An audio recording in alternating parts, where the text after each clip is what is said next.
What's up, guys? Back again. As y'all see, we doing something on the G35. Well, not on the body to the car, not yet, but just showing y'all what it looked like under here without the engine out. But we about to crack this engine open on this video, man. Show y'all. Look, right here, got it sitting on the engine stand. Just took the trash bag off top of it. I'm gonna spray some air over it, get all the dust and stuff off of it, get as much dust as I can off of it. But I'm going to start by removing the wiring harness off this thing. And also, I did buy me the Haynes manual sitting over here that I'm going to use, that's going to help me repair the engine. So I'm going to be looking to this when I get stuck at parts, because there's a lot of information on this car online, but not a lot of the technical stuff. But that's the main reason why I got that. So I'm going to rely on that for the information on this. But without further ado, I'm about to shut this garage door and we're going to dive straight into this. It's a little bit cold today, so I decided to start with this instead of doing the rear doors. So, but let's get right to it. Alright, y'all, I'm going to start with removing the whole wire harness first. That's obviously the first thing I'm going to do, and then I'm going to work on taking the alternator off and the tensioner pulleys. And yeah, I'm just going to work from the top, bottom. Like I said, I'm only going to use the manual to refer to things that I don't know or have no idea on, so that way I don't mess nothing up, or don't mess up what's not broken, basically.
Wire harness right here. Man.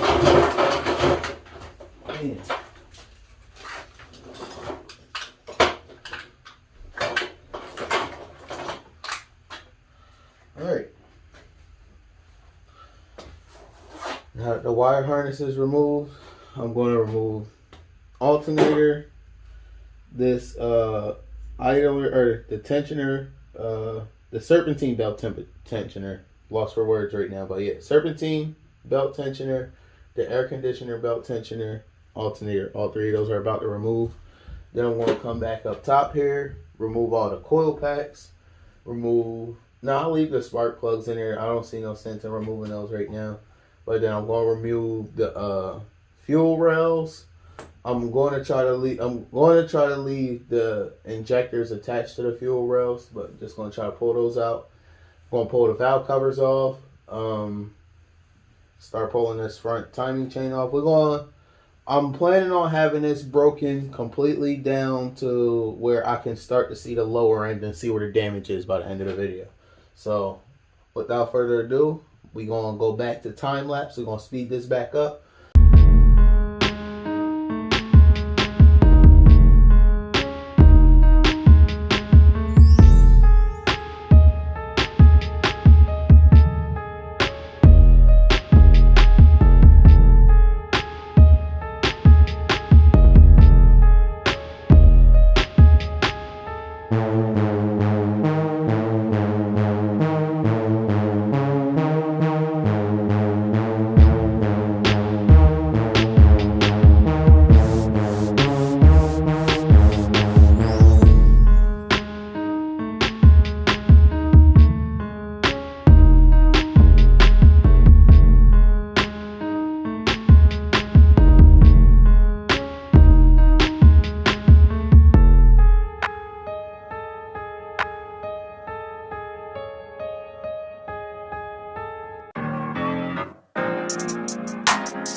Alright guys, I gotta go run a couple errands real quick, but when I come back, we're gonna be right back into this. Shouldn't take me no more than probably about an hour, but as y'all see, we had the valve cover off on this side. Did not take the spark plugs out. They're still in there. Let's see if there's any oil sitting down in there. Look like a little bit in this one. Some more inside of that one, as you can see. And just a tiny bit in that one. But these are what the cams are looking like. They don't look bad. They don't look bad. I am going to be reusing them, so. But I'm going to, like I said, I'm also going to get some trash bags to put stuff like the heads inside of. So that way, you know, they don't rust or get dust or anything on them. But yeah, I'm going to put all of that stuff inside there. When I come back, I'm going to start working on doing the timing case cover. I'm going to have to remove the harmonic balancer, remove lower intake, and this valve cover on this side. And then hopefully in this video also, the main thing I want to get done is remove these exhaust headers, because I do want to get some long tube headers to put on here, because I am going to need an exhaust, because I basically scrapped the entire factory exhaust because it was falling apart. So yeah guys, or it wasn't factory, it was the exhaust, that Magnaflow exhaust that the guy put on before I got it. So yeah, I scrapped that. But yeah, it's coming along. I'm going to order the timing chain kit, and then I'm going to order a crank depending on what my crank looks like, and we'll be putting everything back together. Hopefully we'll get a start, and as fast as it sounds, I know it's not going to come that fast, but hopefully it's just as simple as it sounds. But till I come back, guys. Alright guys, I'm back from the errands, and my phone was about to die, so I sat it down, but then I was just standing here doing nothing, and I kind of got carried away a little bit. But let me show y'all everything I got done. I got the exhaust headers off on both sides. Didn't break a single stud off at all either, so every single last one is off. Got both valve covers off. Lower intake is off. I took some coolant hoses that was over here off. What else did I take off? Oh yeah, injectors, of course, they're out because the lower intake's out. I don't know what that stuff is down there. It looks like oil. I think that's just oil. I don't know how that gets down there. Someone in the comments let me know, how does oil get down here? Unless it's from like over the years of spilling oil, like trying to fill this up and all of that. But yeah, we could look inside here, the valves. I'm going to blow all of that stuff out. Looks like some debris got down in there. I'm going to blow that out before. I probably should have blew it out before I took the intake off, but you'll see. Valves are looking healthy.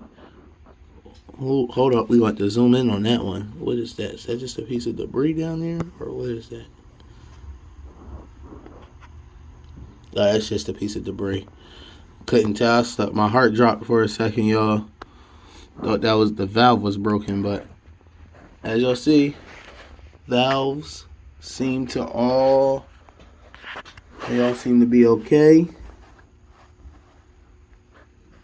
Don't see a single one broken or bent. Yeah, there's a lot of debris, so I'm gonna be blowing and vacuuming that's out before I take the heads off. But yeah guys, going right along, chugging straight through this. See what the spark plug holes look down in on this side. They all look clean, and this is the crazy part, because this is the problem side, the side I had the problem with. So at least the tube rings were doing their job on this side, but they weren't on that side. It's just weird. I'm going to order the OEM ones off Z1 Motorsports. I'm not going with the ones on Amazon this time at all.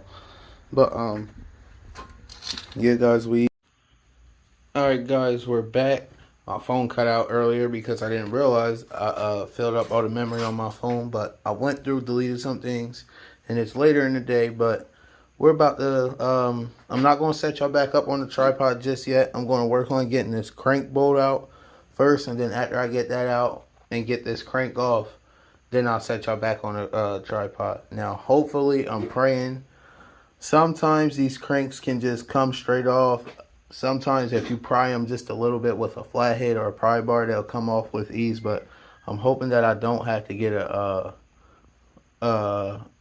pulley puller, because I just don't have the money for that right now. So I will have to wait for a little while to get that. So hopefully, like I said, I can just get this off. If not, then I will probably start work. I'll take apart everything that I can until I get a pulley puller to pull that off. But other than that, guys, I'm going to try to get this off, and then after that, we'll see what the what it's going to be looking like under this timing chain. Hopefully, there's no carnage under here. I'm not thinking there's going to be, but I know the guides might be a little bit weak because I did hear the timing chain slapping in this a little bit. So we're going to see what it looks like after we get this off. So let me try to get this off real quick.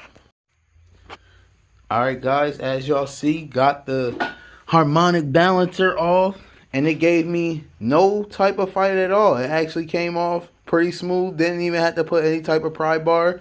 Came off just with my hands. Got the bolt there. It's not tightened all the way down. Just have it sitting in there because, you know, I'm going to need that to turn to get the engine to top dead center. But we are moving straight along, guys. Like, we're just moving straight along.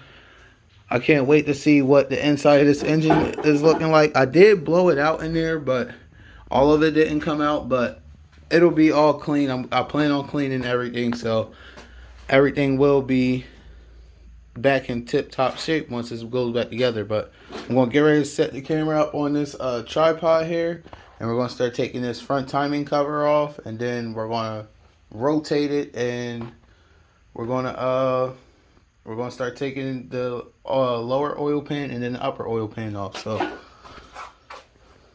get ready. Well, guys, you can't make this kind of stuff up. Just broke the ring light on the tripod by accident. So now my light is limited. So I'm not going to set the tripod up. And even if I left my flash on for the duration of me recording, it'll stop the recording way earlier than what I need to, because I can't have the flash on for so long because it'll start to overheat the phone. But like I said, I'm just going to record as I go through like I usually do, guys. But we're going to continue. I'm not going to let that stop me from breaking down this engine. So like I said, the harmonic balancer's off, and I'm about to take this timing case off. So let's get ready to see what's behind it. Alright, guys, I got the lower oil pan off and all the bolts off to the timing cover. And as y'all see, I made a mess on the floor, but I'm going to get some sand and some kitty litter, and that's going to clean that up. But inside the oil pan, there's some carnage in here, y'all. Some metal shards.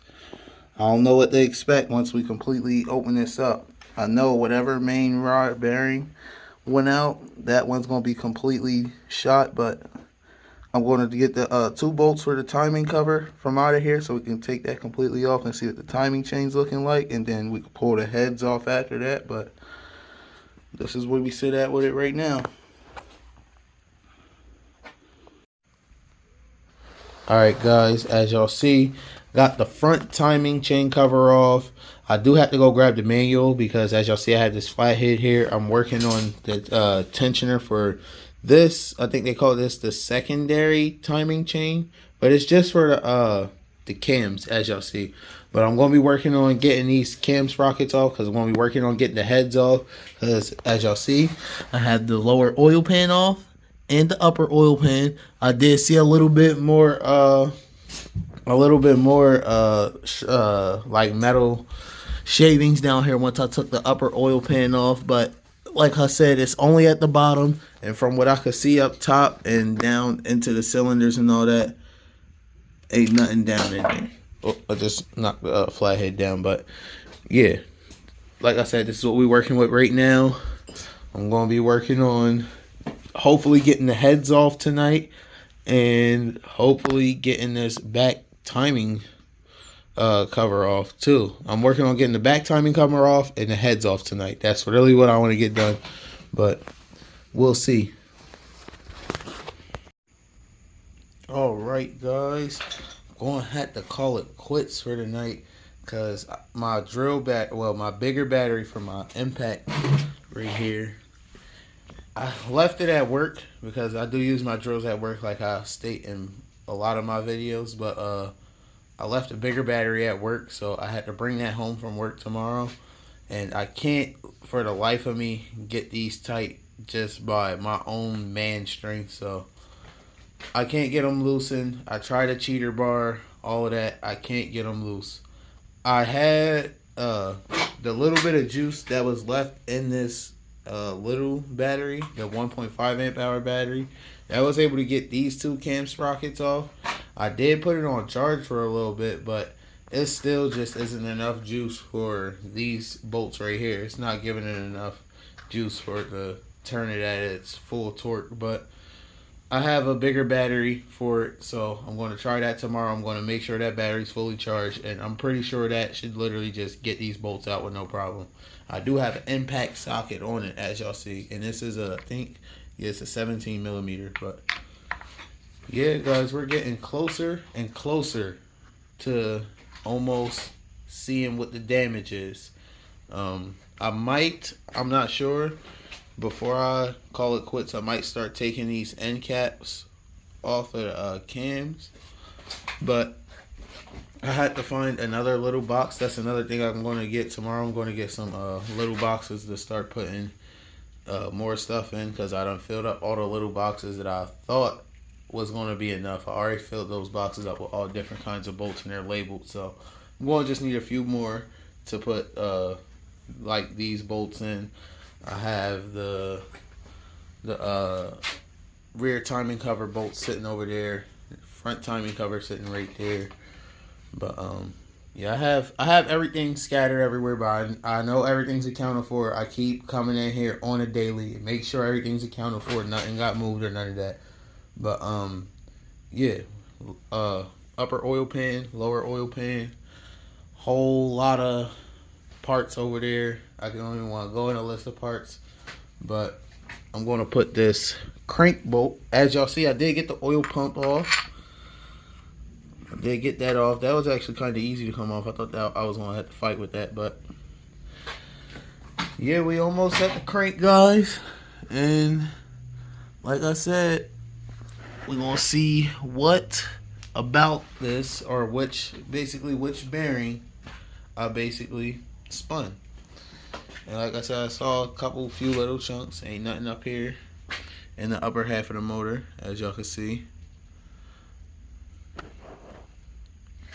But yeah, guys, I'm going to stop repeating myself, and we got the timing cover off now, guys, and the oil pump and all that off, like I said before. But now the rear timing cover's off, and as y'all see, I got them cam sprockets off that I was having trouble with before, but they're all off. I'm about to get ready to take the heads off, take the cams out. I gotta take these I think these are the end caps for the cams. I think that's the proper name for them, but I had to take those off, and we're gonna be pulling the heads off very soon, and then I'll be able to flip it upside down, and we'll see what damage I did to the engine. But we almost at bare block. I'm starting to get hype. I can't wait to see the damage. But I mean, it's not. Ooh, excuse me, I just burped. But it's not nothing to be happy about, really. But I'm just hyped because I never got to see, like, or rebuild the engine myself. So let me just stop talking, and I'm going to get ready to take these heads off so we can see it. All right, y'all, got the right side cylinder head completely off, and by the looks of it, the cylinder sleeves are in good condition. I don't see no like harsh marks or anything anywhere. I will be replacing the piston rings, but that doesn't even, like, you can't even feel that. But yeah, guys, this is starting to look good. But once I get this side off, I'll be flipping it over, and then we'll be taking the bearing end caps to the rods, and we'll be seeing which one basically grenaded. But let me get this side off so we can turn it around and see what the damage is. All right, guys, we had the cylinder heads off, and I did turn the engine all the way around already, but this is basically what it's looking like. Both cylinder heads are off. I have them separated. The left side one is over here. Right side one is, where did I set it at? It's sitting right side one is sitting up on that stand over there. But I know everything's accounted for, man. I'm a little bit tired, probably gonna call it quits for the night again, man. I've been working hard lately, but yeah, I'm about to get these off. I want to get this engine torn completely apart before I go to sleep tonight, man. I want to get this thing completely. I gotta see the damage, but you know, this is what it's looking like in here. I don't see too many metal shavings anywhere just yet, but we're about to tear her apart and see what she's looking like, guys. So let me pull these 10mm bolts out first, and then I'm going to take these. I have the e-torque socket, the E14 for these. I think, what is it, 2, 4, 6, 8, 16 bolts. I'm going to take those 16 out, and then we're going to keep it moving. Alright, guys, as y'all see right here, this is the one that has the play in it. This is the one right here. This is the one that has to be messed up. There's play in it. All the other ones, I touched them, they don't move at all. This one has a little bit of play in it. This one has no play in it. This one, no play. So who knows, I might have spun a few bearings, not only one. So it might be these two right here. Like I said, these two got the most play in them. This one has the most play because, like, I can move that one a lot. All the other ones I can't. So about to get ready to take these end caps off the rods and pull them up and see what the bearings look like, and then inspect the crank. We have found the problem one, guys. Look at how bad I spun this bearing. I fought so much just getting this rod off. Man, this is definitely the one. So I know for sure I'm going to need a crank. So I'm going to get ready to order the crank here soon. And I'm going to order the rest of the parts that I need. Now that I know that I need a crank, I just got to get a crank. And like I said, the cylinder sleeves, they look perfect. And I can show y'all inside this one that I do have out from the top and the bottom. This is what it looks like from up here. I'm probably just going to go grab the honing tool. I did some research and found out that's good just for a basic engine rebuild like I'm doing. But you'll see the sleeve is not scored anywhere. I'm going to be sure on the rest of the cylinders. There's another one right there. This engine's really clean, really. For real, despite what happened to it. But I'm going to finish taking the rest of this apart and get it down to bare block, and then I'm going to summarize and let y'all know what my next step with the engine is going to be after that, and show y'all around the block when it's all completely taken apart. Alright guys, here we are at the end. I know y'all not going to be able to see me take the crank out in this video, but that'll be part 2 of the engine teardown, where we clean off the entire block, clean off all the reusable parts like the oil pan, upper and lower oil pan, the timing cover, like I said, the entire block, clean up the intake, and any other exterior or even interior parts to the engine that needs to be cleaned up and reused. That's what we're going to be doing in part 2. Also, we're going to be messing with the chassis. We're going to straighten up one of the frame rails, because it's the, from our side, it would be this right hand side one right over here. I basically just got to I got to tap that over to the right, and so that way it can be straight, so I can put my new core support and bumper that I have sitting up there on there. I'm also going to get the car completely wrapped black, but that's going to be closer to when the engine's done. And the way that wrap scheme is going to be nice. So we're going to wait till the end to reveal that type of stuff. But like I said, we're going to be cleaning up the chassis a little bit, going to clean up the inside a little bit. I might put a little bit of power to the at least to the BCM, so that way I can be able to move the seats and all that, pop the trunk, get rid of we're going to go through these parts, and everything that I know that's not going to be reusable, we're going to put that in a scrap pile. And like I said, guys, this engine build, I'm not going to let this sit, because I know how engine blocks and all that get when you let them sit for a long time. They tend to rust. I'm not going to let this rust, because I don't want to have to go buy a new block. Because like I said, this block right here, guys, good condition. Like, y'all see these cylinder sleeves, there is nothing wrong with any one of them, guys. Any one of them. And like, guys, I definitely recommend, if y'all going to be doing something like this, definitely get the Haynes manual, because this thing helped me out with everything that I needed help with on here, because I tried to look some stuff up online, like I said, and I couldn't find no information. But this Haynes manual helped me out with all the questions that I couldn't find the answers to online. But like I said, guys, until the next time, like, comment, share, and subscribe, and I'll see you guys in the next video.